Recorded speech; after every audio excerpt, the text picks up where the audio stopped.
আজকে স্বাধীনতা দিবস, ৭৮তম স্বাধীনতা দিবস। তবে এটাকে আমি হ্যাপি বলবো না। কেননা যেখানে মেয়েদের কোনো নিরাপত্তা নেই, যেখানে মেয়েরা সমাজে ভালো করে এখনো মাথা উঁচু করে চলতেই পারে না, যেখানে বাইরে গেলে মেয়েদের নির্যাতিত হতে হয়, সেখানে কিসের স্বাধীনতা?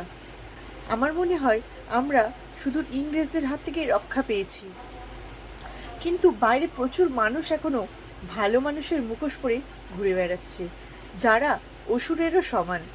কিন্তু তাদের বিচার কে করবে?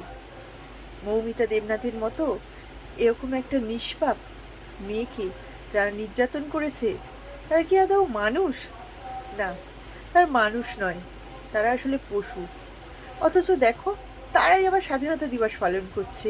কিসের স্বাধীনতা? দেশটা স্বাধীন সেই দিনই হবে যেদিনে মেয়েরা মাথা উঁচু করে সম্মানের সাথে বাড়ি থেকে বেরিয়ে আবার বাড়িতেই ফিরে আসবে। যখন মেয়েরা রাত 10টার পরেও বাড়ি এলেও কেউ জিজ্ঞাসা করবে না এত দেরি হলো কেন। রাত 10টার পরে যখন মেয়েরা একা একা বাইরে নিশ্চিন্তে ঘোরাফেরা করতে পারবে, তখনই মেয়েরা স্বাধীন। এই স্বাধীনতা দিবস লোক দেখানো মাত্র।